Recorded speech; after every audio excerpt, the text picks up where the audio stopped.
Hello friends, if you want to watch super hit movie Rust in English, then you must like this video. If you are visiting our channel for the first time, don't forget to subscribe to our channel's MTV Friends. In today's video, the movie we're going to talk about is called Rust. I am also going to give you all the information on which platform or on which satellite channel you will get to watch this movie. This video is produced by ZemTV. We will talk about what this movie is and where you can watch it, all the interesting facts about this movie in today's video.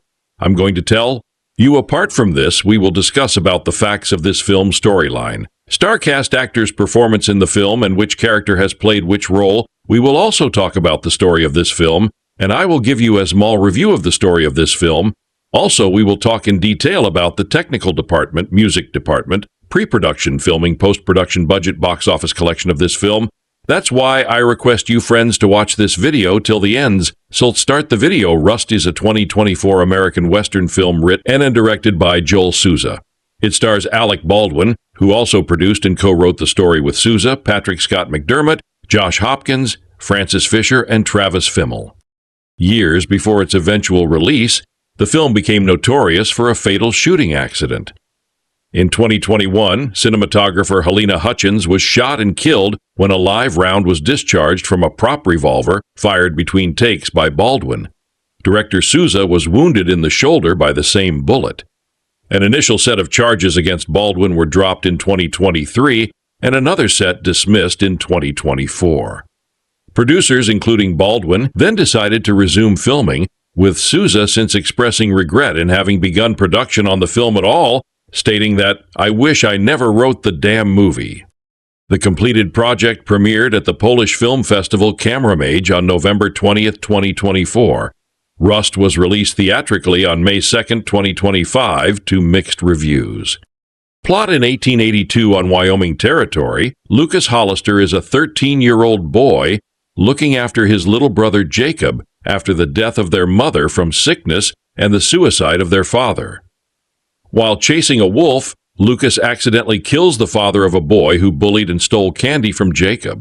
Lucas is sentenced to death by hanging, only to be kidnapped by a stranger who is revealed to be his grandfather, Harland Rust, who himself is running from the law.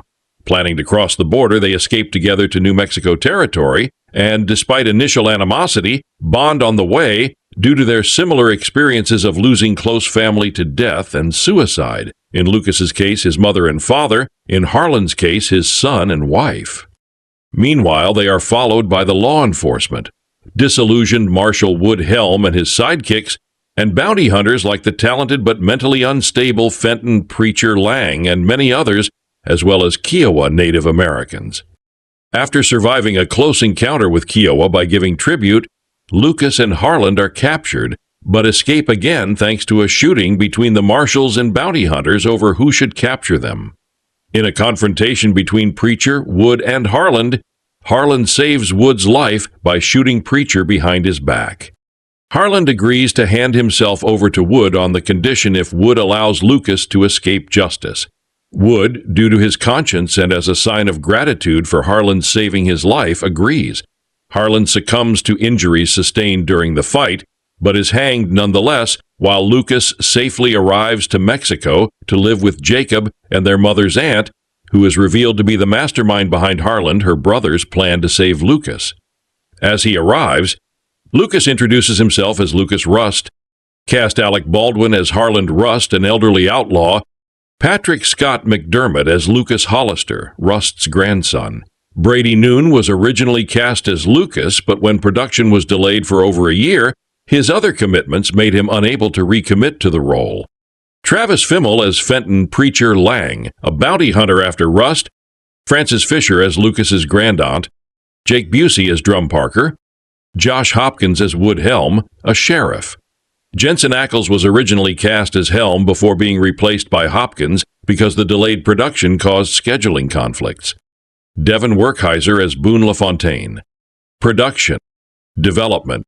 In May 2020, it was announced that Alec Baldwin would produce and star in Rust, a Western based on a story he created with writer and director Joel Souza.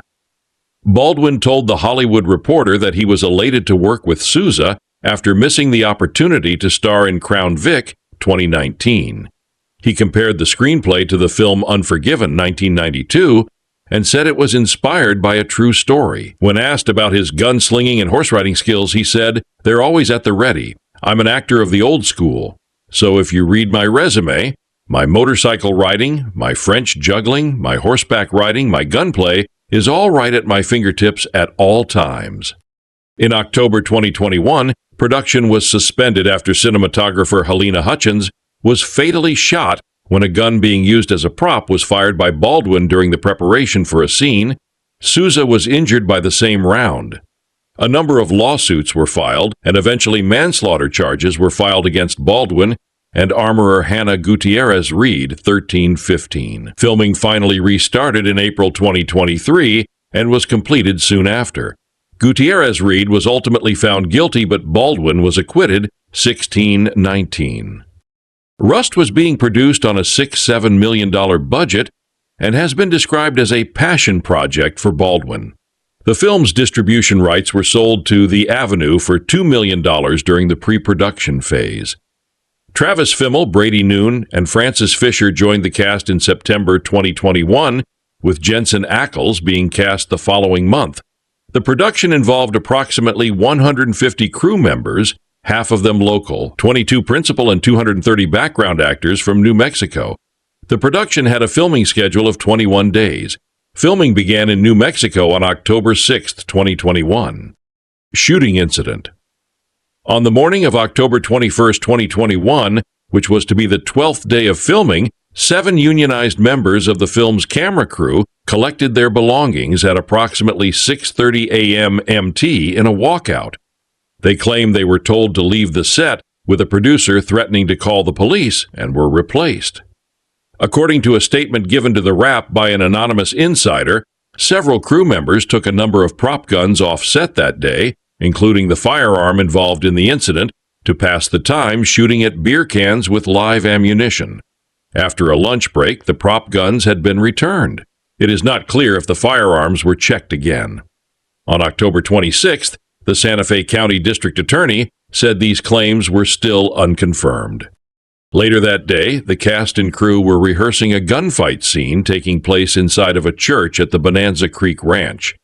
Firearms and ammunition were retrieved from a locked safe, and armorer Hannah Gutierrez Reed placed 3 guns to be used in filming on a cart. Among them were a plastic gun that could not shoot live ammunition, a modified weapon that could not fire any type of ammunition, and a solid frame .45 Colt revolver replica made by Pieta. According to a search warrant, the guns were briefly checked by Gutierrez Reed before Assistant Director David Halls took the Pieta revolver from the prop cart and handed it to Baldwin. In a subsequent affidavit, Halls said the safety protocol regarding this firearm was such that Halls would open the loading gate of the revolver and rotate the cylinder to expose the chambers so he could inspect them himself. According to the affidavit, Halls said he did not check all cylinder chambers, but he recalled seeing 3 rounds in the cylinder at the time. After the shooting, Halls said in the affidavit, Gutierrez Reed retrieved the weapon and opened it, and Halls said that he saw 4 rounds which were plainly blanks, and 1 which could have been the remaining shell of a discharged live round. In the warrant, it is further stated that Halls announced the term cold gun, meaning that it did not contain live rounds. Halls's lawyer, Lisa Tarraco, later sought to assert that he did not take the gun off the cart and hand it to Baldwin as reported, but when pressed by a reporter to be clear, she refused to repeat that assertion. B-camera operator Reed Russell was situated on a camera dolly, looking at a monitor with Hutchins and Souza both nearby. The scene involved Baldwin's character removing a gun from its holster and pointing it toward the camera. The trio behind the monitor were 2 feet, (0.6 meters, from the muzzle of the firearm, and none of them were wearing protective gear such as noise-canceling headphones or safety goggles. The trio behind the monitor began repositioning the camera to remove a shadow, and Baldwin began explaining to the crew how he planned to draw the firearm. He said, "So I guess I'm going to take this out, pull it, and go bang." He removed it from the holster, and the revolver discharged a single time.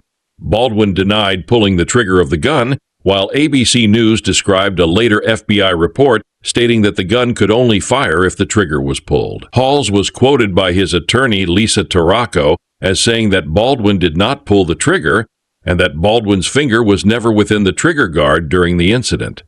When the gun fired, the projectile traveled towards the three behind the monitor.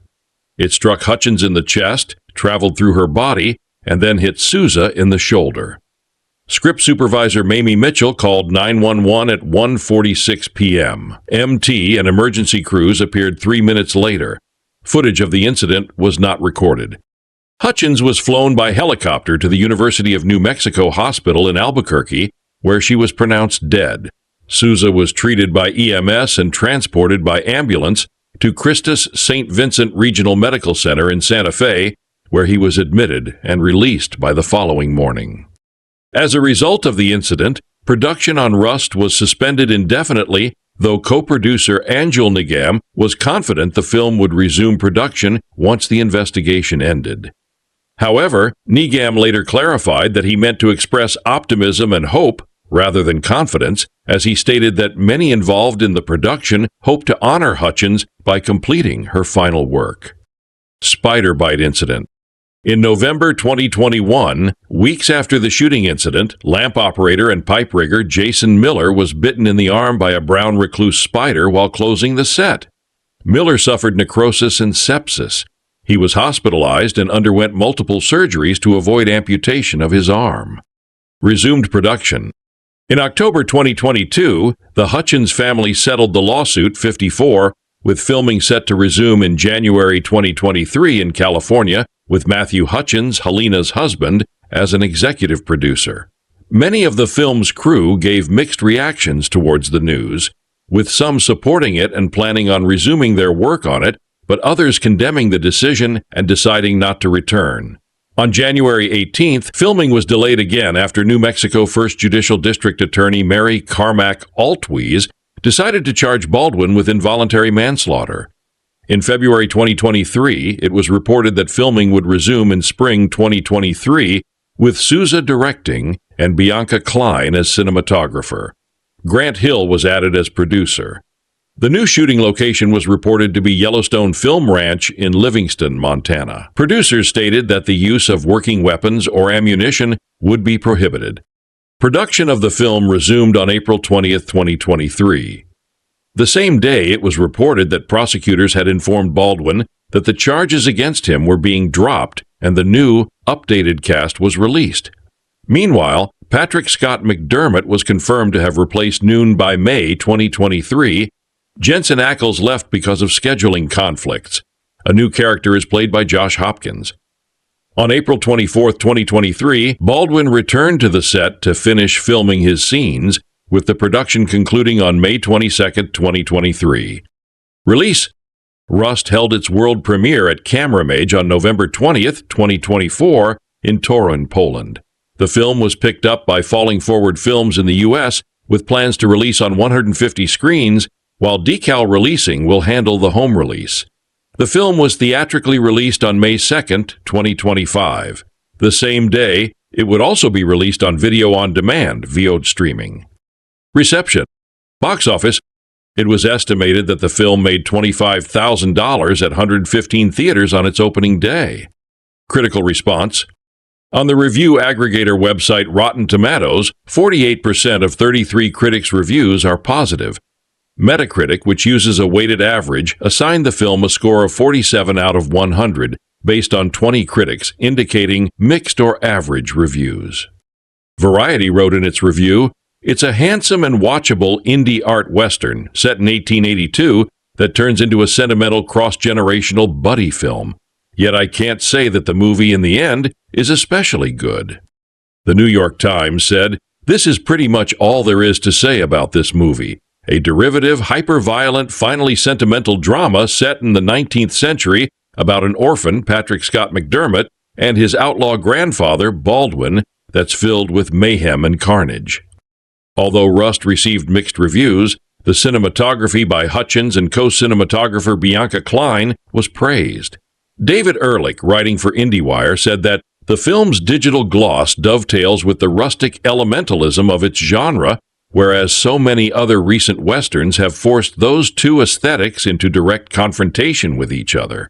While Jesse Hassinger, writing for The Guardian, described Hutchins as the movie's saving grace. Rust review. Let's put this up front. The cinematography by the late Halyna Hutchins is gorgeous. Hutchins died in a horrific accident on the set of the movie Rust, when a prop gun, improperly checked before it was given to star and producer Alec Baldwin, shot a real bullet, prompting the reasonable question of whether the movie itself should ever be finished and see the light of day. Regardless of the moral quandary, the movie is here, primarily showcasing how good Hutchins was at her job. The first few minutes of Rust quickly accumulates half a dozen gorgeous images in establishing shots and remains great-looking throughout, visually worthy at least of moments that imitate famous shots from classics of the genre like The Searchers and the True Grit remake. If Hutchins worked on about half of the movie, it seems to have been finished following her visual lead. It's not unusual for a contemporary-made Western to work primarily in dusty browns, beiges, and blacks in depicting the past, in this case the Wyoming of 1882, but this movie's dark tones have impressive richness. Much of the imagery looks as if it's been painted in deep black shadows. It's not just silhouettes on magic hour landscapes that show off Hutchins's obvious talent either. In an early prison break scene, a rescuer emerges from darkness and the camera slowly pans over to the dead body of a lawman as if in fearful apprehension. The prisoner in the spooky breakout scene is Lucas Hollister, Patrick Scott McDermott, a boy not older than 14 or so, who has been convicted of murder and sentenced to hang. The already severe punishment is even worse given his circumstances. He's been acting as the head of his small household, caring for his younger brother, and the killing happened in process of defending them from a grown man attempting to exact punishment for a scuffle with his own son. Lucas's rescuer is Rust Baldwin, who turns out to be the grandfather he never knew he had. A hard-bitten outlaw, Rust informs the boy that he will be brought down to Mexico whether Lucas wants this or not. So begins a protracted pursuit as a bounty is placed on Rust and his grandson, and naturally, the two grow closer during their journey. Besides the cinematography, the main revelation of Rust is that Baldwin is apparently one of those actors who has been yearning to do an old-fashioned Western. He even has a shared story credit here, in addition to his starring and producing roles. This desire seems common among performers of a certain age, especially in a post-Yellowstone era. Nicolas Cage has done 3 such lower-profile Western pictures in the past few years. Baldwin, however, has apparently persisted beyond his ability to convincingly play a grizzled loner role, even with a more urbane character backstory, and despite Baldwin's history of gruffness on and off screen, his Rust feels too refined and simply not interestingly enigmatic or dangerous enough to carry the film. The emergence of his grandfatherly care is never really in doubt. Though these scenes between Lucas and Rust are not especially well acted, they at least have a basic rooting interest. The rest of the movie, which runs an inexplicable 140 minutes with credits, overflows with supporting characters reciting drawn-out dialogue. Despite the efforts to render all of this as colorful, the lawmen, bounty hunters, and various scofflaws are difficult to differentiate. This is a movie in desperate need of some recognizable character actors. The fact is, the discomfiting sight of Baldwin firing off pistols during the obligatory gunfight climax, after which the movie continues for a truly stretched-out denouement, isn't really worth the long sit. It makes Rust feel ghoulish in addition to dull. In an equally uncomfortable paradox, Halyna Hutchins is the movie's saving grace. Without her work, it wouldn't be worth a look at all. Rust, as the whole world knows, is a movie that was the seat of a horrific on-set tragedy. During the shooting of a scene at the Bonanza Creek Ranch in Santa Fe, New Mexico, Alec Baldwin, who is the film's star and one of its producers, discharged a gun that was being used as a prop and that somehow contained live rounds. After all the recriminations and indictments and lawyers and trials and global media scrutiny, it has never been remotely determined how those rounds found their way onto the set or into the chamber of that gun. The weapon went off, killing the film's cinematographer, Helena Hutchins, and injuring the director, Joel Souza. Now that Rust has been completed and is finally being released, on May 2nd, simultaneously in theaters and on streaming, this terrible event regrettably but inevitably places Rust on that small but dicey roster of films that become famous because someone got violently killed in the process of making them. Is it part of the tainted karma of this category that the films themselves end up struggling to justify their existence? Vic Morrow was beheaded by a helicopter blade during the shooting of the John Landis episode of Twilight Zone the movie, 1983, and that episode was easily the film's worst. Brendan Lee was killed by a gunshot during the filming of The Crow, 1994, and since his character, a rock and roller who is murdered and resurrected, presided over the movie like a ghost, the slipshod slovenliness of The Crow only seemed to heighten the senselessness of Lee's D. Rust is a better movie than either of those. It's a handsome and watchable indie art western set in 1882 that turns into a sentimental cross-generational buddy film. Yet I can't say that the movie in the end is especially good. It's got a bare-bones plot, it lopes along more than it takes wing, and for no good reason it's 2 hours and 19 minutes long. Baldwin, playing a grizzled criminal gunslinger who is also a caring grandpa, does his best to lend the film a menacing movie star charisma. But as much as I'm a fan of Baldwin as an actor, he doesn't fit smoothly into the period setting. Despite his repeated use of ain't, he comes off as an anachronism, a contempo middle-class actor with a voice that seems too light and high, something I've never thought about him before, impersonating the sort of reticent man of few words that Kevin Costner can play in his sleep. Baldwin's overly cultivated badass sharpshooter, with his bushy gray beard, white Stetson, and saddlebag eyes, is named Rust, Harland Rust to be exact. He shows up to rescue his grandson, 13-year-old Lucas Hollister, Patrick Scott McDermott, who in the first part of the film is living on a farm in Wyoming Territory with his younger brother Jacob Easton Malcolm. Both their parents are dead, and they're trying to make a go of it, feeding the chickens and hogs, fending off an ominous wolf. But a hostile encounter in the town's general store reveals Lucas to be a kid who will lash out when challenged. He breaks another kid's arm, and when that kid's varmint of a father shows up, demanding that Lucas pay his debt by going to work for him, Lucas takes matters into his own hands. He kills the father dead. He is soon arrested and sentenced to be hanged, which seems a jarringly extreme penalty for someone his age, even in the waning days of the Wild West. And that appears to be his fate until Rust, his mother's father, enter the picture. Patrick Scott McDermott, who plays Lucas, is a good young actor with a stoic rock star pout. There are moments you look at him and think he could be a Chalamet in the making, but the role of Lucas is underwritten. The film simply accepts that this kid could be violent beyond his years without coloring in any unsettling emotional undercurrents. The whole movie, in fact, is underwritten. That's the problem with it. It's why you feel the runtime. Rust busts Lucas out of jail, and the two make their escape on horseback. They are now fugitives whose every move is being tracked. A posse is put together to hunt them down for a $1,000 reward, and a couple of these wild bunch of lawmen are colorful characters, starting with their leader, a Wyoming marshal named Wood Helm, played by Josh Hopkins, with the stoic frontier magnetism of a ravaged Abe Lincoln. He's an early expert at forensics. The Aussie actor Travis Fimmel has what you might think of as the Tom Hardy role, a bounty hunter named Fenton Preacher Lang, who's a Bible-spouting Christian and a charming sociopath, not necessarily in that order.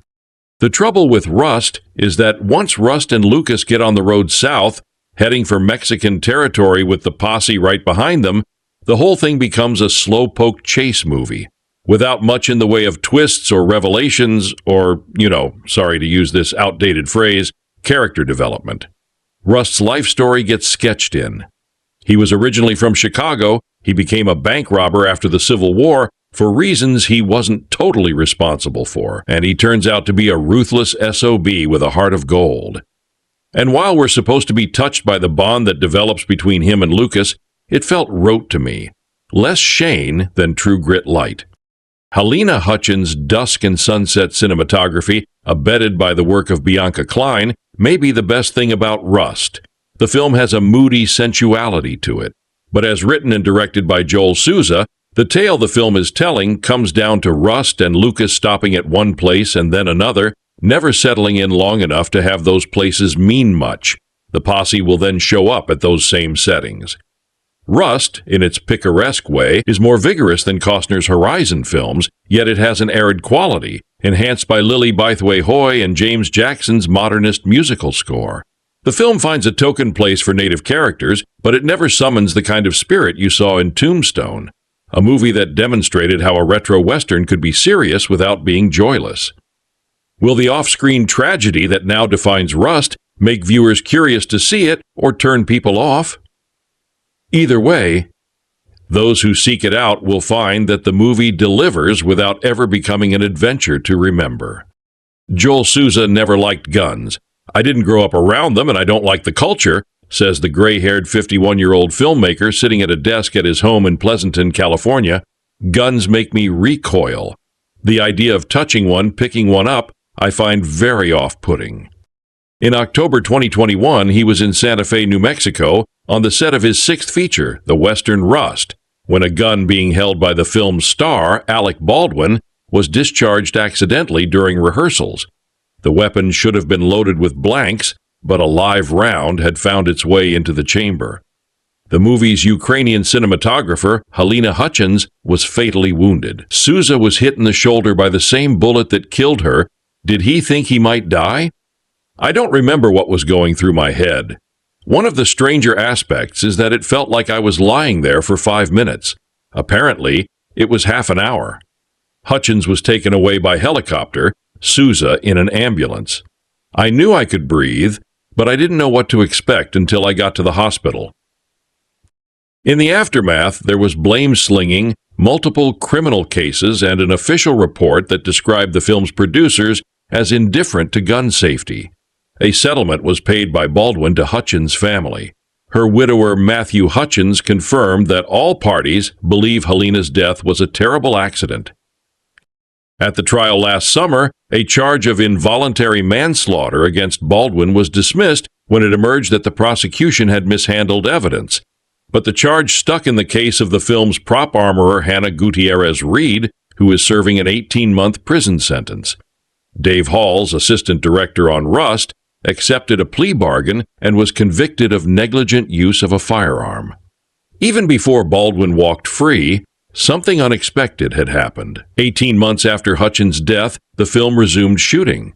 The family wanted it completed, explains Souza. I'd been repelled by the thought of going back, but now it started to appeal, and I couldn't live with the idea of someone else doing it. During the first round of filming in 2021, there were disagreements with Baldwin over the nature of his character. One of Souza's stipulations for returning was that everyone on set had to fall in line with his vision. It's not that I'm standing there with my foot on anybody's neck, he says, but there were fights I needed not to have. That was the only way I could get through this. And so he found himself back on the set of Rust, directing the actor who had shot him in the shoulder. I was a mess going in and a mess coming out. The crew carried me through. My family carried me through. Emotionally, I was all over the map. And physically, sometimes it's fine. Sometimes it catches on fire. The physical therapist at the time said, "We're going to get you back to 70% range of motion." I looked shocked. They were like, "You're almost 50. Don't kid yourself, you had 100% to start with." For the first and only time in our long conversation, he allows himself a smile.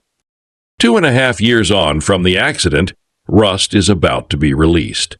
It's a solid piece of work, gorgeously photographed by Hutchins and Bianca Klein, the latter shooting the 50% or so of scenes that hadn't been completed, as well as the ones that needed to be reshot as some of the original actors were no longer available.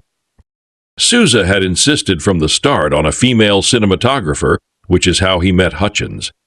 The agencies throw male candidates at you, but I know there are a lot of women coming out of the American Film Institute. Then somebody told me, women can't shoot westerns. And I thought, fuck you, I'm going to stick that up your ass and only look at women. After the accident, word got around that Rust had been some tawdry enterprise all along. I heard people say, oh, it's this straight-to-video geezer-teaser piece of crap, and it wasn't. Did people think someone as talented as Helena would waste her time on that? With its themes of guilt and atonement, Rust is more like a kid brother to Clint Eastwood's Unforgiven. Baldwin gives a troubled performance as grizzled outlaw Harland Rust, and actually it is possible to watch the movie without seeing tragedy in every frame. Not that there aren't moments to make one wince. Souza knew from the outset that he would not include the scene that Baldwin was rehearsing when the fatal shot was fired, but there is only so much that could be expunged without destroying the film's essence. Although it is no surprise that a Western should contain guns and shootouts, some of the echoes in Rust are uncanny. The entire plot hinges, for instance, on an accidental shooting. This is how the orphaned teenager Lucas, played by Patrick Scott McDermott, ends up in prison. Later, when Rust busts him out, there is much brooding over a rifle that has been handed down through the generations. It's ruined the life of almost anyone it's ever come across, the kid says. Souza sighs at this. The movie is about what it's about, the consequences of violence. There's a real anti-gun aspect to it. He may have been able to save Rust, but he had no control over what Baldwin did next. The actor attracted derision earlier this year for his ill-timed reality TV show, which showed him and his family soldiering on in extreme luxury. This paper called the Baldwins unnecessary and distasteful. Souza didn't watch it. I think I was busy hitting myself in the face with a frying pan that night, he says. Last summer, he said of Baldwin, we're not friends. We're not enemies. There's no relationship. Today, he uses some of the same language when I ask about Gutierrez Reed, the jailed prop armorer. There is no relationship, he shrugs. I think we might have had a couple of conversations first time around. She seemed nice enough. I just feel terrible for everybody. There can be no joy taken in someone going to jail. Inevitably, he still goes over that October day in his head. You think about the chain of events that started that morning. Bad decision after bad decision was made. As the film's writer-director, is there anything he wishes he could do over? Talk about the butterfly effect, he says. I wish I never wrote the damn movie. But he did. And now it's finally out there with the addition of some significant nods to Hutchins. She is second billed after him in the end credits, unheard of for a cinematographer and likely a contravention of guild rules. Let some son of a bitch come say a word about that, Souza says, and I'll fight him in the street. So far, no one has. The film is also dedicated to Hutchins and features her name in the credits in Ukrainian as well as in English.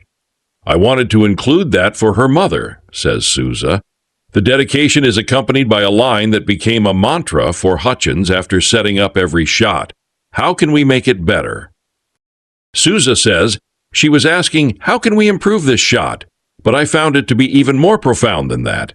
If you apply how can we make it better to every aspect of life, one small act at a time, then maybe this place can finally live up to its potential and its purpose. In the context of Rust, the question takes on a promise of healing, an attempt to draw something positive from the horror of what happened. Unfortunately, there are signs that the accident has done little to change the industry.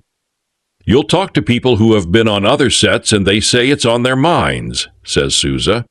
But there's also this feeling that it could never happen to them. They say, sometimes a hurricane lands where it lands. Last year he met a veteran cinematographer who told him about a film set in Los Angeles where live ammo was recently discovered. It had made its way from the truck and through the initial check, and they only caught it at the absolute last second. He said this was a major studio shoot. He told me, people aren't changing. They all feel like you guys were just unlucky. Helena Hutchins was the cinematographer of Rust, a Western about an outlaw who tries to save his 12-year-old grandson from being hanged for murder. Hutchins died in October 2021 when the movie's star and co-producer Alec Baldwin discharged a prop gun that was mistakenly thought to contain no live ammo. The bullet killed Hutchins and injured the film's writer and director, Joel Souza. Production resumed 2 years later with the blessing of Hutchins' widower Matthew, who was given a producer credit. Baldwin and other key players on With Rust faced civil and criminal charges but were never convicted of anything, although the first assistant director who handed Baldwin the weapon pled guilty to unsafe handling of a firearm, and the armorer received an 18-month sentence for involuntary manslaughter. The involuntary manslaughter case against Baldwin was dismissed on the grounds that prosecutors and police intentionally and deliberately withheld evidence that may have helped his defense. Not too many film reviews start like this. Rust is no ordinary film. It has joined the list of productions that cost lives. Hutchins' wide-format cinematography makes striking use of silhouettes, lens flares, cigarette smoke, and landscapes that reduce men and horses to specks. Her work is its own thing, but at the same time it demonstrates a deep knowledge of iconic images and textures from Western movie history, including the smoke and amber interiors of McCabe and Mrs. Miller, the majestic landscapes of John Ford, the muddy small-town streets of Sam Peckinpah and Walter Hill, and the much-referenced final shot of The Searchers, quoted twice in Rust, once with a woman in the foreground. The film's cinematography is the best thing about it. Rust is a saddlebag full of scenes and moments borrowed from great westerns and embellished. But even if Rust had ended up a stone-cold masterpiece, it still wouldn't have been worth a single human life, because no one should die for art unless they choose to. Rust opens with 12-year-old Lucas Hollister, Patrick Scott McDermott, tending to his older brother and running the family farm all by himself following the death of their mother. It turns into a leisurely but brutal road movie and intergenerational bonding drama after Lucas accidentally shoots a neighboring farmer whose son tormented his kid brother, gets sentenced to death by hanging, and is rescued by his maternal grandfather, the legendary outlaw Harlan Rust Baldwin, who wants to take him to Mexico. This main storyline is intercut with two others. One follows the local sheriff, Wood Helm, Josh Hopkins. He was already suffering an existential crisis. He lost faith in God because of his son's untreatable illness when Rust broke into the jail to rescue his grandson and killed two of Wood's deputies. I learned a long time ago that there ain't a God. Would have been nice to have been wrong, Wood tells his best friend, the local saloon keeper, the always excellent Abraham Ben-Ruby, formerly of television's ER, easing gracefully into the silver-haired character actor phase of his career. Hopkins is so quietly charismatic and believably of the era that it's hard not to imagine how much more involving Rust would have been if he'd played the title role. The other storyline concerns the most menacing of the bounty hunters, competing to claim the $1,000 reward for the capture of Rust and Lucas. If you've seen the classic thriller, The Night of the Hunter, or a single still from it, you'll know that the antagonist, self-proclaimed preacher Harry Powell, one of the most iconic evil characters of all time, has been lifted out of his movie and pasted into Rust. Played by Travis Fimmel, Vikings, raised by wolves. With more nuance than the movie deserves, he's called preacher, dresses in black, quotes the Bible, and makes obnoxious public theater out of his spiritual torment. He doesn't have love and hate tattooed on his knuckles, though. Maybe he was waiting to collect the reward before getting inked. As for Baldwin the actor, it seems peculiar that Rust ended up being the hill his career almost died on, because even though he and Souza created the film's story together, there's no getting around the fact that Alec Baldwin as a tough old gunfighter was not good casting. They have a line establishing that Rust grew up in Chicago, presumably so you don't wonder why the character doesn't seem like a natural-born countryman. But Baldwin still doesn't have the face, the voice, or most importantly, the vibe needed for this kind of movie. What's needed is the kind of actor who, when a boy asks, "Who are you?" can reply, "This ain't no game, boy. I say we ride, we ride. I say we eat. I say we sleep, we sleep. That's who I am," and not make you roll your eyes into the back of your head. There are other missteps and failures to deliver. The clothes, shoes, and hats look new and or freshly laundered. The movie unfolds in a series of neatly self-contained scenes and sequences that often have a theatrical feeling, and not just because the lines sound written, as in a novel, sometimes to the point of turning into an acting challenge. Rust can't seem to make up its mind whether it wants to be a down-and-dirty indie film full of hard, real people, or a Hollywood fantasy where every lead actor gets a long, emotional, Oscar-clip monologue, and one shot from a revolver can send a man flying backward like he's been punched by the Terminator. There are a few scenes that feel as complete as a good short film. Many of these feature Frances Fisher, Eastwood's ex and the Madam in Unforgiven, playing a well-dressed stranger who introduces herself as Lucas's aunt but seems ominous and untrustworthy. And there's a confrontation near the end that gives the brilliant character actor Xander Berkeley a chance to inhabit an eccentric, confident, horribly funny bully worthy of an Eastwood Western. Unfortunately, none of the three storylines and their main characters are developed thoughtfully enough to justify their full inclusion, except the one focusing on Rust and Lucas, and even that might have benefited from the excision of one or more scenes where they are about to get killed but escape. The film runs 2 hours and 18 minutes and feels longer. McDermott is superb as poor, big-hearted Lucas, who had to grow up too fast. You feel the burdens he carries. You believe he's smart and cynical enough to talk like an old prairie rat who has accepted that life is suffering. But it's tough to assess this film's virtues and defects without the real-life tragedy intruding. The magnitude of the loss makes such accounting feel pointless. Baldwin has been miserly in acknowledging that a life was lost on his watch, avoiding anything resembling true sorrow, empathy, or regret, instead framing Hutchins's death as a terrible thing that happened to him personally, and that's mainly unfortunate because it ruined his sleep and made it harder to get work. Now combine that callousness with a storyline that kicks off with an accidental shooting and features nearly continuous gunfire, as well as references to making sure weapons are loaded. "I wish I'd never written that movie," the director told The Guardian. He added that he hadn't seen Baldwin's subsequent unscripted series with his wife Hilaria about the Baldwin family dealing with the fallout of the shooting because I was busy hitting myself in the face with a frying pan. When the last echoes of that fatal gunshot fade and new viewers can experience Rust as a movie rather than a crime scene, it might be reevaluated with detachment and found less wanting. That day is a long way off.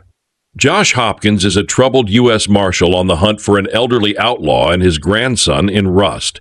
After landing one of his first leading roles in New York Undercover Season 4, Hopkins would enjoy success on both the big and small screens with everything from the beloved legal comedy Ally McBeal, CBS's Cold Case, Courtney Cox's Cougar Town, and Chadwick Boseman's Get On Up, among others. Despite his wide range of prior roles, Rust marks Hopkins' debut in the Western genre, starring alongside Alec Baldwin, Patrick Scott McDermott, Travis Fimmel, and Jake Busey. Written and directed by Joel Souza on a story concept he and Baldwin developed together, Rust primarily centers on McDermott's Lucas Hollister, a teenager in 1880s Wyoming Territory who, after the death of his parents, is left alone to care for his younger brother. After a conflict with a local boy's father is followed by Lucas accidentally killing the man, the teen finds himself sentenced to hang, but is saved by his previously unknown grandfather, the titular outlaw. As the two ride for the safety of Mexico, they find themselves chased by a U.S. Marshal with a troubled home life and a ruthless bounty hunter. In honor of the movie's release, Screen Rant interviewed Josh Hopkins to discuss Rust. The star expressed his excitement at getting to join the Western genre, as well as how the film's practical production took it back to the genre's roots, while also breaking down his dynamics with Baldwin and Busey's characters throughout the film. Hopkins also reflected on Helena Hutchins' family's support for production, resuming after the cinematographer's tragic death. Rust marks a reunion for Hopkins with writer/director Joel Souza, having previously co-starred in the Thomas Jane-led thriller Crown Vic. Coming into the Western film, the star immediately praised his filmmaker as being such a talent, celebrating having written these great characters who are thoroughly layered, and was therefore ready to jump on board to work with the brilliant artist again. And, specifically, I was excited to do this genre, Hopkins shared. It's about the most Americana of films. After sharing how the world forever thought of us as the Old West, Hopkins recalled being excited to play a cowboy, put the boots on, throw the hat on, and jump on a horse, particularly since filming was on location in Montana, humorously joking he was born ready to star in a Western. He did, however, admit that he was intimidated with the horse riding to come from the film's production, describing his character as being a lot tougher of a guy than me. "I'm pampered with all the modern things we have now," Hopkins chuckled. "I'd have a tough time in the 1880s, but it's just pretend. I did have to do a lot of horse riding and horse riding lessons. I did read a lot about the era and what was going on, and some books that were written then that were contemporary, but yeah, there was a bit of a boot camp to it." In addition to the physical mini boot camp he underwent, Hopkins also found himself diving back into prior Western genre titles in order to prepare for Rust's production. One that he found himself revisiting the most was the 1989 miniseries adaptation of Lonesome Dove. It just had so many great actors in it, Hopkins praised. Tommy Lee Jones, Robert Duvall, and Robert Urich. But there are so many performances that I could just see, and they were so good. Those guys are always good. But they were very convincing because they could ride a horse, they knew what they were doing. So that's something I kept going back to. In reflecting on shooting the more action-heavy sequences of the film, Hopkins described them as being very easy to film because of the genre, as doing a classic type of Western is easier to envision than other productions when you don't exactly know how this is going to come off. You understand the hums, the good, the bad, and the ugly. You feel that in the moment, Hopkins explained. So there's a lot to relate to. It was fun to walk side by side, two deputies going off to a cowboy shootout. Now that Hopkins has made his Western genre debut, the sky's the limit to what his return to the genre could be, particularly as it's expanded to a large range of tones, whether the more contemporary Yellowstone universe or Kevin Costner's era-spanning Horizon, an American saga franchise. When asked about what kind of Western he'd like to star in next, Hopkins said he would prefer to leave that up to the fates, and that the quality of the script is the most important thing. "If the script's there for a musical, I would love to do it," Hopkins expressed. "But ultimately what we're doing is pretending, and to pretend to be a cowboy is a lot of fun. I don't know the modern spins. I've watched Yellowstone in 1923. That's so much fun. So if the opportunity rose again and the script was good, it wouldn't matter the type of Western. Westerns are just fun."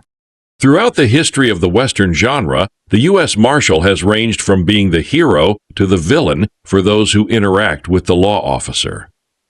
With Rust's wood helm, Souza and Hopkins found themselves aiming for a more intriguing middle ground for the character, as he generally aims to be a lawfully good leader for his town, though is also grappling with his son's terminal illness, frequently going to the saloon and getting into trouble to drown his sorrows.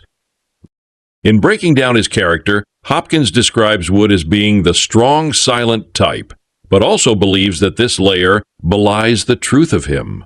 "I think he's a very sensitive person and hides it behind this stoicism," Hopkins explained, "and he has a hard time dealing with the world that he is in because of what he does. He sees the worst in humans and sometimes participates in the worst of humans because of his job." Hopkins also denoted how, because of his job, Wood hides his sensitivity as best he can, but that having a sick son at home is too difficult for him to deal with. This, in turn, leads his U.S. Marshal character to have a sense of shame driving his actions forward, given that he knows he's hiding from emotions by taking the job of hunting down Lucas, Rust, and other outlaws instead of confronting his problems at home. Though Wood often comes across as a lone figure, he is joined for the majority of Rust's story by Jake Busey's Drum Parker, his deputy with whom they share a long history on the job, and is one of the few who Wood allows himself to be vulnerable around. In reflecting on developing the brother-like relationship between the characters, Hopkins praised his co-star for being accessible just as a human being, which made it all the easier to play that feeling that we had a lot of history together. "Because that's what these guys have. They've seen some nasty stuff," Hopkins explained. "Joel is such a talented writer, it just came off the page.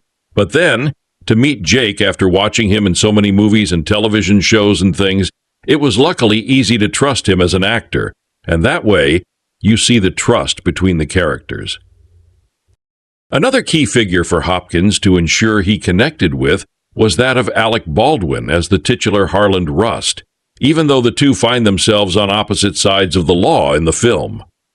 While the two don't share too many scenes together, they do have a couple of tense confrontations as Wood hunts for the outlaw and his grandson, and Hopkins acknowledged that the Oscar nominee has a presence and is a movie star, but completely put that out of his mind when acting with him. If I'm in a room meeting him, I'm intimidated by that, but not on a set, Hopkins explained. That presence he brings to that character, it's easy to just be and react with that. If you just piss off about him being Alec Baldwin and you just stare into his eyes and you say this dialogue, you're going to be honest, and that's all you're trying to be in every scene. While the movie's star-studded roster and Western story would normally be enough of a draw for it, Rust had the onus of, as Hopkins described, the obvious elephant in the room of the tragic death of cinematographer Halyna Hutchins following an incident involving a firearm intended to be used in production. After months of investigations and trials, in which the charges brought against Baldwin would eventually be dropped, production resumed on the movie with a few cast members changed and Bianca Klein taking over as cinematographer. As we came toward the end of our interview, Hopkins expressed his gratitude for the respect many publications have shown to not allow Hutchins' death be the only talking point about the film as it geared up for its release. He also assured that none of the profits of this movie are going to the original producers, but instead to Hutchins' husband, son, parents, and sister. The family requested that we come back and finish this because they wanted the world to see Halyna's art and her incredible work, Hopkins shared. The star also went on to express his belief that neither he nor anyone else on the Rust crew would have come back to finish this movie without their blessing, with Hutchins' husband having asked me to come back and finish this. He concluded his thoughts by celebrating that with the movie's release, audiences get to see what she was doing and what a beautiful artist she was. Looking beyond Rust, one show that remains a notable part of Hopkins's filmography is that of Cold Case, in which he starred as Assistant District Attorney Kite, a romantic interest for Catherine Morris's Lily. There were reports in early 2024 that a revival of the show was in the works at CBS, something of which Hopkins would happily be a part of, as he loved doing that show and recalled everybody involved being so much fun.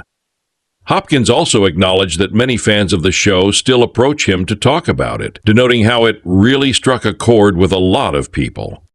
Hopkins went on to share a specific moment in which he got to see the way Cold Case fans saw him as he and his friends went to a bar to watch a football game, only for a rerun of the show to come on afterward. Everyone in the bar was like, "Look," and were staring up at the TV and kind of laughing, Hopkins chuckled. We couldn't hear what was going on, but you could see that I approached Lily to try and kiss her, and she turned away. And everybody in the bar, friends or not, were like, "Ah, ha, ha, ha." And then 15 seconds later, my character came up, turned her around, and they kissed. And I was like, "Ha ha, I got that girl. I got her in the end." That was a hilarious moment.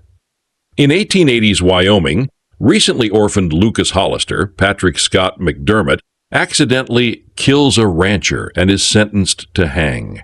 In a twist of fate, his estranged grandfather, the notorious outlaw Harland Rust, Academy Award nominee Alec Baldwin, breaks him out of jail and takes him on the run toward Mexico. As they flee across the unforgiving wilderness, the fugitive pair must outrun the determined U.S. Marshal Wood Helm, Josh Hopkins, and a ruthless bounty hunter named Preacher, Travis Fimmel. There are a few scenes that feel as complete as a good short film. Many of these feature Frances Fisher playing a well-dressed stranger who introduces herself as Lucas's aunt, but seems ominous and untrustworthy. And there's a confrontation near the end that gives the brilliant character actor, Xander Berkeley, a chance to inhabit an eccentric, confident, horribly funny bully worthy of an Eastwood Western. Unfortunately, none of the three storylines and their main characters are developed thoughtfully enough to justify their full inclusion, except the one focusing on Rust and Lucas. And even that might have benefited from the excision of one or more scenes where they are about to get killed but escape. The film runs 2 hours and 18 minutes and feels longer. McDermott is superb as poor, big-hearted Lucas who had to grow up too fast. You feel the burdens he carries. You believe he's smart and cynical enough to talk like an old prairier and who has accepted that life is suffering, but it's tough to assess this film's virtues and defects without the real-life tragedy intruding. The magnitude of the loss makes such accounting feel pointless. Baldwin has been miserly in acknowledging that a life was lost on his watch, avoiding anything resembling true sorrow, empathy, or regret, instead framing Hutchins' death as a terrible thing that happened to him personally, and that's mainly unfortunate because it ruined his sleep and made it harder to get work. Now combine that callousness with a storyline that kicks off with an accidental shooting and features nearly continuous gunfire, as well as references to making sure weapons are loaded. I wish I'd never written that movie. The director told The Guardian he added that he hadn't seen Baldwin's subsequent unscripted series with his wife about the Baldwin family dealing with the fallout of the shooting, because I was busy hitting myself in the face with a frying pan.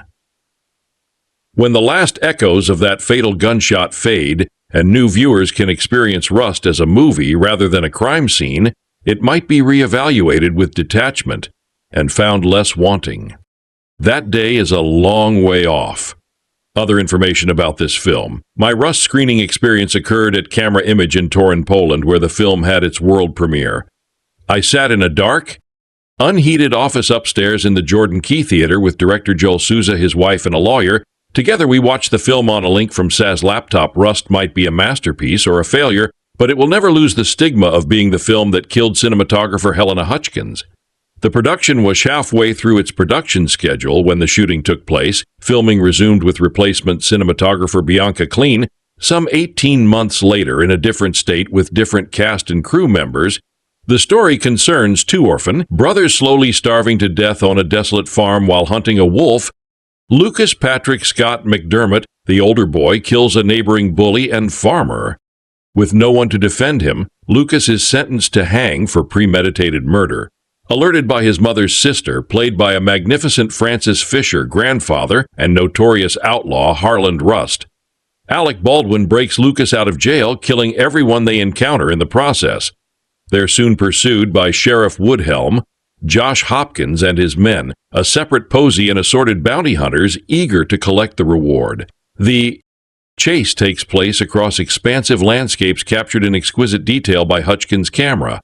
On the other hand, many scenes unfold in the same locations used by other recent westerns. Conversations in saloons around campfires at night in frontier cabins could have been shot anywhere. So sources are obvious. The Searchers' many shots through open doors. Sergio Leone true grit. As when two disheveled trappers turn murderous and especially unforgiven, Kevin Costner's Horizon. Both films feature several storylines spread across the western frontier that slowly converge with its dark, violent tone and distrust of society. Rust is actually a stronger, more focused movie than Horizon. But Rust cannot escape the fact that Hutchins died. The pervasive gunplay and violence only emphasize her demise. Like watching Paul Walker in Furious 7, you're always waiting for the moment in Rust. Even when the scene fails to appear, every death in the movie is a jarring reminder of what happened. If you could somehow remove that death from Rust, what kind of Western would it be? It is impossible to determine.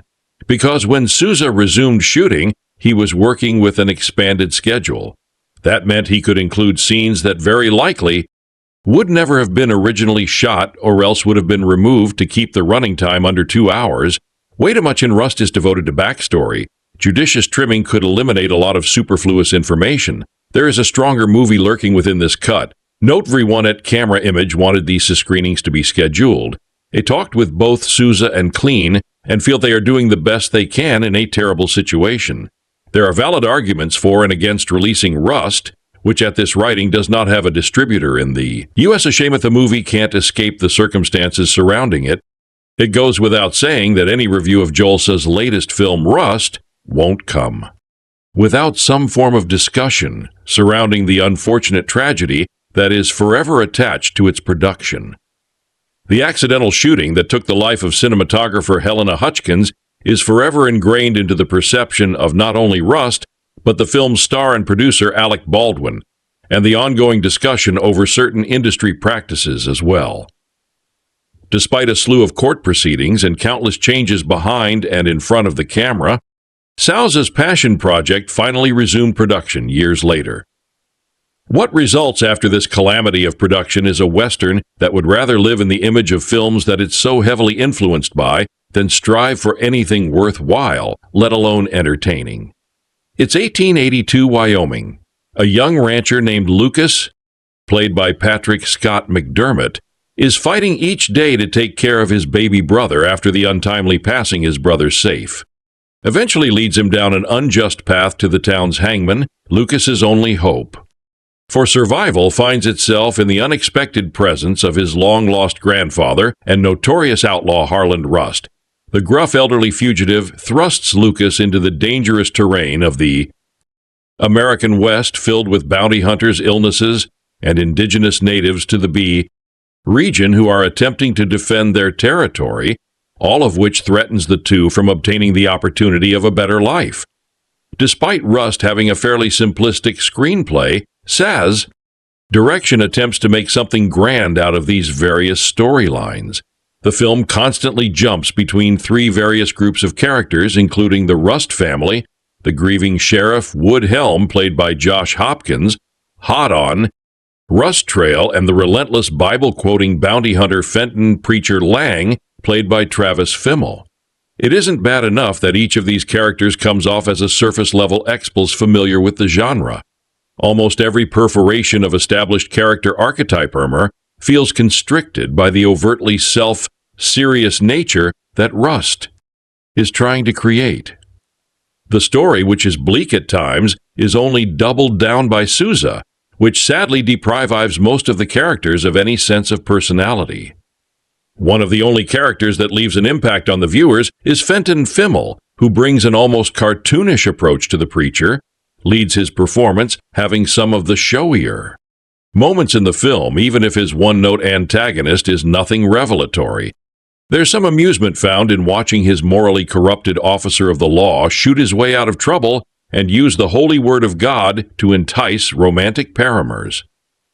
On a more emotionally engaging level, Hopkins' performance as Sheriff Helm does the most in trying to instill an investment in the audience, which is absent throughout most of the film.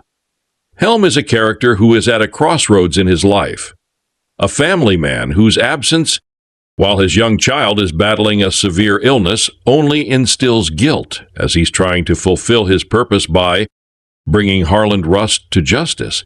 It also helps that Hopkins' entire look feels in the vein of the late Christopherson, who is the only actor in the whole cast to rise above the material given to them. Baldwin, who plays the titular character of Rust, is not at his best. Again, it is a challenging task to ask of your lead performer, especially considering the position he was put in during the tragedy at the heart of this production. Putting aside the headspace Baldwin was in being on this set once again. What we're given is a performance that comes off as unremarkable. McDermott does a far better job of engaging audiences with their side of the story, carrying the film on his shoulders. The technical aspects of Rust are solid, with Brian Norville's production design standing out the most. The score by James Jackson and Lyle by Theoi is acceptable, even if its generic nature could lead to distracting moments. It's hard to discern how much of a contribution Hopkins had in terms of the overall visual language Rust displays compared to cinematographer Bianca Klein, who stepped in to fill in Hopkins' shoes in the wake of her untimely passing. It's unknown how much of what was originally shot was kept in the final cut by Souza. Adams' Rust does look good, even if most off the credit goes to the various loses where they filmed. Yet the film overall is never able to impress on a visual level. Characters are constantly standing around in shadowy loses, whether inside buildings with minimal lighting or during the nighttime. It totally makes an already rough viewing experience tedious, having to struggle to discern what's playing out in front of your eyes for durations off the film. Watching Rust, you buy into this world, but only in sparse moments. It's far from the immersive Western it craves to be, let alone a memorable one. You have to wonder whether continuing this project in light of everything that happened was worth it. I can't personally answer that question, as that remains something that Souza will only know. What I do know is that Rust certainly will stand the test of time, but sadly for all the wrong reasons, more detail. It's nearly impossible to critique a film like Joel Souza's Western Rust because in many respects the film feels irrelevant. No matter how Rust turned out, the inescapable truth is that on October 21st, 2021, a tragedy occurred attending the life of cinematographer Melina Hopkins. The film star Alec Baldwin was rehearsing a shot brandishing a goon in front of the camera. It fired. It should not have. Regardless of who is to blame, which is a very important question, but not one I'm qualified to answer. Hopkins died from her wounds. The film was put on hold, then finally resumed production, and now where is it a good movie? That depends on your definition of good. I suppose it's hard to celebrate any production where such an unthinkable, avoidable event took place. And it's nearly impossible to stop thinking about Hopkins while the film is playing, in part because the cinematography, which was completed by Bianca Clean Marcel the Shell with shoes on this extraordinary event, though it's not clear which scenes were photographed by Hopkins and which were by Clean. It's clear that Clean had to match Hutchins' pre-existing footage. Soul of these breathtaking images stem directly or indirectly from the original deceased cinematographer's vision, but also Rust is a film about death and men who escape the consequences of the dead. Bodies they leave in their wake and the toll it takes on a person after they end a human life. It's not an astoundingly poignant film about those topics, but it's an indelible part of the production. There are those who argue that we should be able to separate art from the artist and by extension art from the context of its creation, but that's crap, and I think we all know it doesn't enter into this. The simple fact is that while we watch many films blissfully unaware of how they were made, whether those backstories are beautiful or despicable, we also cannot unknow what we know. We cannot pretend that Rust is just another movie, and as such easily judge it by the simple act of watching it. Note if we know anything about it, that is the dilemma, recalls Alex Pios. The Crow is 1994 film about a dead man coming back to life that was immortalized by tragedy. The onset death of star Brandon Leith, the loss of an undeniable talent taken too soon under eerily similar circumstances, altered that film's narrative literally and figuratively just as firmly as the loss of Hopkins affected Rust. If we were able to watch Rust free of context, it would just be another Western, a good one. Granted, not a proper classic, but involving and handsomely presented. Like many Westerns, it's a saga of machismo, as larger-than-life men tear their way across the American frontier, laying waste to those who oppose them. If they're heroes, they feel bad about it at the time. If they're anti-heroes, they feel bad about it afterwards. If they're villains, they feel nothing. Rust stars Patrick Scott McDermott, Goosebumps, as Lucas, a teenager raising his younger brother after their parents died. He's at the end of his rope, unable to take care of his kin, and accidentally starts aphid with another farmer. When Lucas tries to shoot a wolf and accidentally kills the farmer, the law declares it could be no accident. So despite his tender age, Lucas is condemned to die by hanging. Into Lucas' life wanders Harland Rust Alec Baldwin, who co-wrote the story, an aging gunslinger with a storied history of robbery, arson, and murder. He breaks Lucas out of jail and escorts him to the Mexican border, all the way from Wyoming, because he's Luke Assange's grandfather. They don't get along, because of course they don't. You can't have two protagonists crossing the country for two-thirds of a movie if they love each other's company. That's screenwriting 101. Lucas and Rust have a bounty on their heads, and it's a big one, so they're hunted by every bounty hunter in the country. There's the soft-spoken, sinister preacher, Travis Fimmel, the tortured lawman Wood Josh Hopkins, and a gaggle of memorable smaller characters who don't last very long. Preacher and would represent a yang of sorts, the vile opportunist and the downtrodden dog dude Tur. Both of them beholden to their place in what can only be called legalized murder economy. The Western genre typically takes place at the edge of known civilization where rules are bent and broken and people live by their wits and their mettle if they live at all. It's a genre that's prone to larger-than-life caricatures to the extent that even complicated figures in a film like Rust play into the film's folkloric quality. Hopkins-inclined cinematography goes a long way towards justifying writer and director Joel Souza's heavy-handed storytelling, but it's hard to ignore the film's tendency to overplay every hand. The dialogue is earnest at its core, arch in its articulation, and it leaves the tale feeling less resonant than it probably should be. Then again, the resonance of Rust doesn't emanate entirely from its story. Rust's sadness, guilt, and grief are amplified by the unfortunate fact of the film's own existence. The tragedy that took place mid-production, let's be clear, that cannot make it better. The very implication is ghoulish, but it does have an impact, and it leaves the film with an aura that's inexorably grim. Rust is about death. It's about grief. It's about collateral damage. It was a cold, overcast afternoon in Tarnia, Poland, as a packed theater watched Alec Baldwin shoot people. You've not seen this film, but you know the story of how we got here.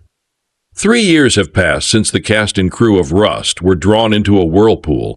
Off-track unthinkable, it makes more sense as a plot than a headline urban legend before matter of immense legal concern, which in at least 2 cases engendered punishment. The momentary bullet fired from a prop gun to kill cinematographer Melina Hopkins, the film was transformed into an object of morbid curiosity. It's undeniable that a certain percentage of people who attended its Camera Image International Film Festival world premiere today were rubbernecking the tail end of a long, difficult, outright ignobly years-long saga, undoubtedly the most attention ever visited upon a low-budget geyser teaser. In a queue outside the Tarna Theater, journalists could be heard asking audience members, some of whom were colleagues and loved ones, were there to pay tribute to her life and work. Together, the crowd represented an uneasy marriage between spectatorship and grieving. Camera Image has celebrated cinematographers for 30-plus years. Among the thousands of times I've seen movies in theaters, the only applause for DPS camera operators or second-unit members with crickets for writer-director stars occurs here and constitutes a kind of annual Hajgi for the world's greatest technician artists and newcomers alike. Its loyal community surprising precisely. Nobody have feelings about this premier Oscar nominee. Rachel Morrison, whose feature directing debut, The Fire Inside, screened this week, voiced dissent on camera. Image Instagram, a private WhatsApp group of regular attendees, deemed the programming distasteful and tone-deaf. A fellow journalist referred to it in conversation as Rust Day, in the tone with which one invokes a colonoscopy. For many, the question of whether screening Rust was even a good idea stands purely rhetorical. But I'll offer this bit of inside information. On my ride from the Warsaw Chopin Airport, I realized I was traveling among those closely associated with the film. One such passenger told me they considered this trip a key part of processing a friend's senseless passing. In conversation, they relayed further that the cinematographer's widower and son alike wished for this final work to be seen. Certain STM UDI drang surrounding Rust between 2021 and today was echoed inside Tarnia's unvarnished cinema city. Should you somehow never find yourself small-town American multiplex while replacing the English-language posters with Polish-language facsimiles. Photographers were capturing us while we entered as if people in soft shells and backpacks carried much visual interest. I entered to find quite a few more photographing, Rust director Joel Souza and festival director Marek Zidowicz, the two carrying conversation amid the din and clicks of cameras. I took some time to note Souza's body language, his posture slightly hunched with arms crossed, conflicted with a smile tightly held as friends and colleagues greeted him. This was an afternoon to support, but also to mourn. Those in attendance were asked to stand and take a moment of silence for Hopkins. Zidowicz and fellow director Casimir Suila then delivered statements calmly, but with a certain PMI-ism. While a lot of things have happened since announcing Rust's inclusion, they expressed hope we would see they made the right decision, and further that we watch only as witnesses of a film, not any tragedy or extended legal proceedings. No other reasons are of importance. The centerpiece, though, was Rachel Mason, Hopkins' friend, currently at work on a documentary about the ordeal. Mason took the most stage time to, in emphatic tones, discuss crew members' devotion to the project on the cinematographer's behalf. This climaxed with the reading of an email wherein Hopkins' mother stated hope of seeing the film finished on behalf of herself, her deceased daughter, and her motherless grandson. No mention was made of Baldwin over the course of these 20 or so minutes. Any potential allusion will have to rest in a thanking of the actors who helped finish the film. Rust is indeed what was advertised, an 1880s and Kansas set film about a 13-year-old boy who accidentally kills a rancher and flees the law with his grandfather. The first time a trigger is pulled in Rust, it clicks on an empty barrel. The second leads to a character's accidental death, engendering a full-bore gasp from premiere attendees.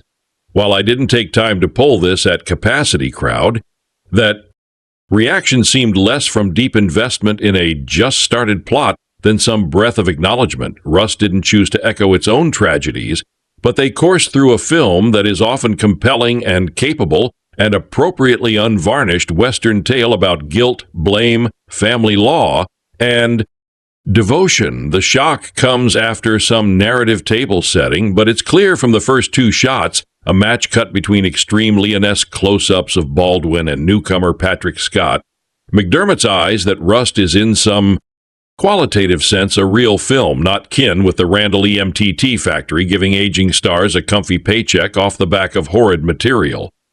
What percentage was shot by Hopkins remains unclear. It makes notable that fellow DP Bianca Klingher refused to take potential credit for widescreen landscape shots slow. Push-ins, deliberate zoom-outs, or lovely uses of silhouette. Rust's greatest efficiencies are in trying to thread a needle between its three connected plots, an outlaw, a lawman, and a bounty hunter that clearly leans toward the good, the bad, and the ugly, and a lead actor visibly shaken by his experiences. Baldwin is often off balance. His accent and the overall volume of performance wobble from scene to scene. The relationship with McDermott's Lucas veers between affection and disinterest. Schedules chopped apart by 18 months and one death are a fair guess for accounting.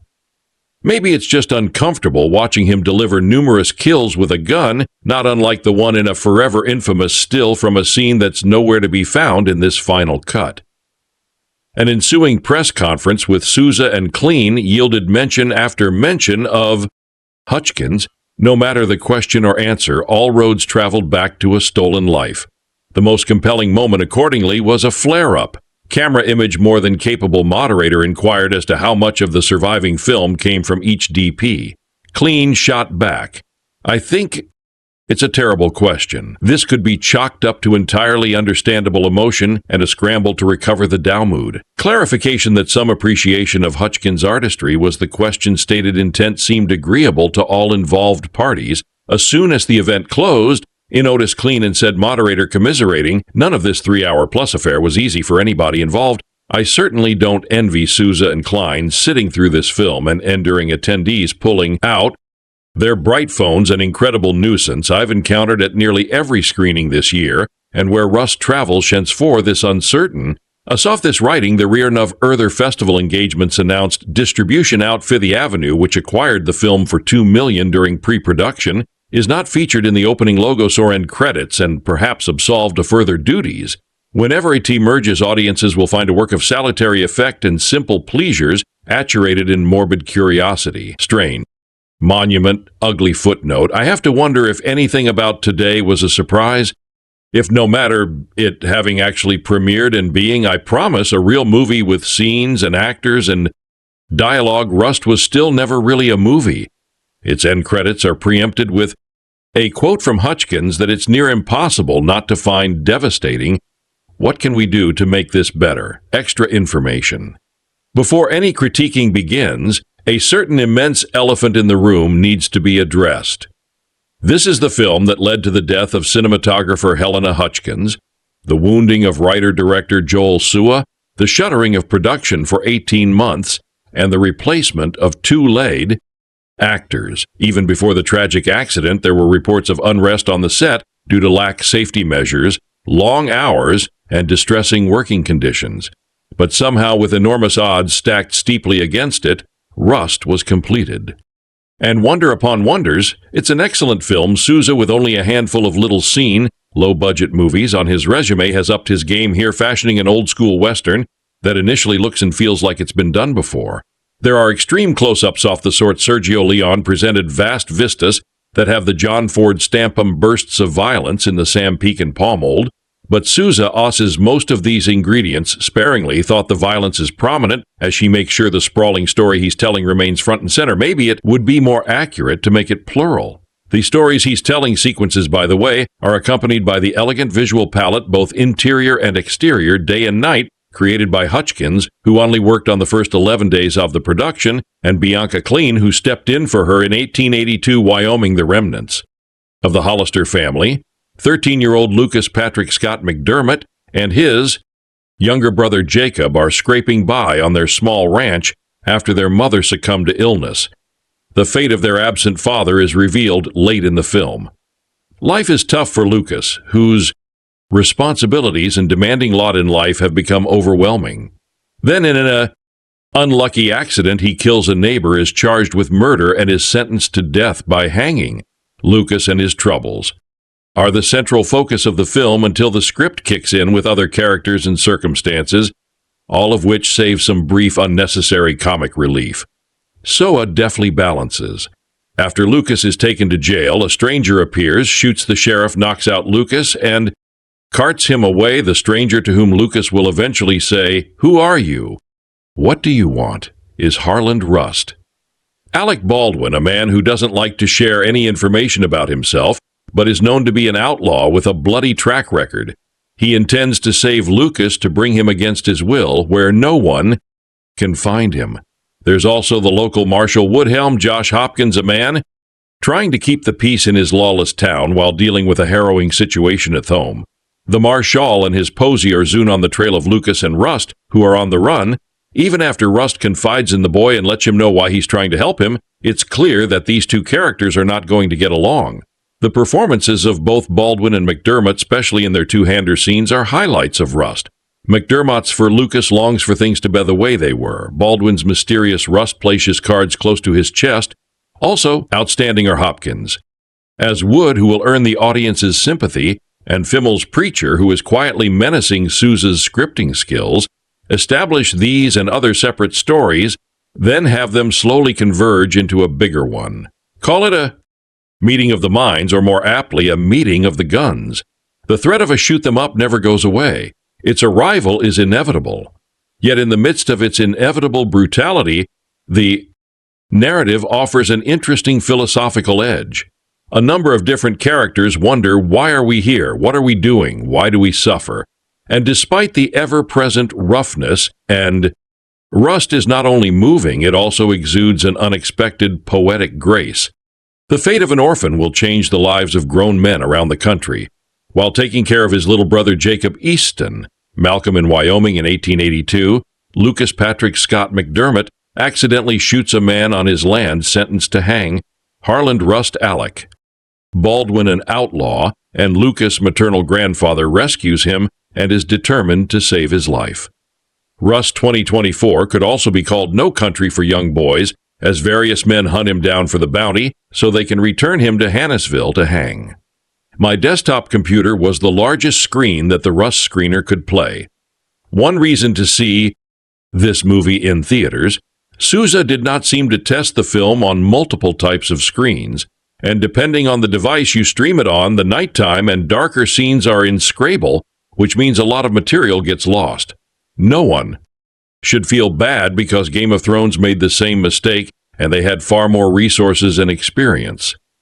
But in the 21st century, every filmmaker should make a film and test it on a variety of screens, television, desktop computers, laptops, phone before letting it out of production. It made the film challenging to stay invested in, and the length off the runtime did not help. During the pandemic, even after there was a vaccine every time, I did anything I asked myself, is this worth dying for it? Tofton included a movie, and if the movie was good enough, I did not mind it appearing on my tombstone, as stupid as that may sound.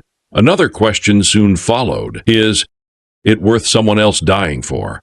Specifically my elderly mom, a much harder question to answer, and usually in the negative, but it did not stop me from going to work and having a life. But I was careful, spoiler alert, I never infected my mom, but when she went to a nursing home, they did not give her the vaccine. She got COVID and died within a week of testing negative, which helped others rationalize that they were not responsible for her death, because it was Not obviously CO, so they could sleep at night and keep operating with a clear conscience. Tragically, Rust faces a similar problem. While no one ever sets out to do something where the effect is death, it still happened. Someone allegedly Baldwin shot cinematographer Helena Hopkins. She died, and writer and director Joel Souza also got injured. In April 2025, the armorer in charge, Hannah Gutierrez-Reed, was convicted of negligent homicide, thus the only one held responsible. Meanwhile, Baldwin is on reality television. Basically, the Wild West is a merciless place that does not care about anyone, even kids, but it is also an ephemeral time about to pass. The law usually only intervenes to punish until money is involved. Then anyone can get a belly full of lead to get a bounty. So Rust is about a race to get Lucas to the border and save his life before he can become a payday for unsavory men. And the tension is whether anyone will act like a human being and help save him. It is an environment that warps men into murderers or greed monsters. But Lucas could escape that fate if he escapes the territory. Rust gets to be a merciless murderer and the most ironically caring person other than Lucas' great aunt and civilized lady from Chicago. Mrs. Evelyn Bassett Francis Fisher Lucas does not know his family, and like the law, they did not care about him until it was too late. So a lot of the time between Lucas and Grandpay, Lucas bristling against a fearsome stranger's rough discipline with the rational, at that if actions save Lucas' life, nothing else is needed. Abusive people actually love you. These scenes start aggravating because instead of just saying that Thish is grandfather, he says a lot more words that mean don't question authority and be grateful. Yes, kids, go with the stranger, but only if others are trying to kill you. Baldwin is a great actor, but the accent work is shaky. He just sounds anachronistic and cannot decide if he should have it wang to his voice or not. He seems believable in the role, but the voice kills any suspension of disbelief. He needed more work with a vocal coach or just should have given up and picked a lane. Practically wearing white, he's a good guy. U.S. Marshal Woodhelm Josh Hopkins in a role originally intended for Jensen Ackles, who Weasley suddenly had scheduling conflicts and ran in the opposite direction, leads the forces of good law enforcement and is not in it for the money. He's introduced, saving a little Spanish-speaking girl from a couple of racist guys who like to kill Native Americans. So even though it is a period movie, it is also an alternate history movie where the good guys have decent values, which is a nice little fantasy and likely unrealistic since it is not true. Now when we should know better. Ackles has been a charisma machine since Dark Angel, and it is a shame that he was not in the role. Hopkins is fine, but not on the same distinct level as the other opposing forces. There are various bounty hunters who run the gamut of seeming normal to downright villainous, but all seem to have an obvious flaw. Rust is Fimmel wears black, is hella racist, and loves hunting runaway slaves, but will diversify with chasing little boys and killing old men while being a hypocrite and sleeping with every woman who crosses his path. Fimmel, who is best known for playing Ragnar Lothbrok in Vikings, is unrecognizable here, but he delivers the most memorable performance as a character who feels like a cousin to Harry Powell from The Night of the Babe. Hunter 1955 cinematographers Hopkins and Bianca Clean make Rust worth watching, and understood how to capture the majestic beauty of the location. Bonanza Creek Movie Ranch in New Mexico, the site of numerous westerns. Every exterior scene is like an answered prayer and elevates a movie that takes a long time to get where it is going, which is as predictable as a math equation using single-digit numbers. Rust is well executed but lacks emotion and momentum. It feels as if it covered familiar ground while bringing no fresh insight to the table. Everyone did a good job, but in a market with so many innovative movies redefining the genre, you must be transcendent, not notorious, to make any ripples in the vast sea of content. This film, directed by Joel Souza, screenplay by Joel Souza, story by Joel Souza, Alec Baldwin, produced by Melina Spadone Ryan. Winter, Nathan Klingher, Alec Baldwin, Matt Del Piano, Ryan Dunell, Smith, Benjel Num, Grant Hill, starring Alec Baldwin, Josh Hopkins, Patrick Scott McDermott, Francis Fisher, Travis Fimmel, cinematography, Alina Hopkins, Bianca Clean, edited by David Andelman, music by James Jackson, Lily by Theoi Production Companies, L.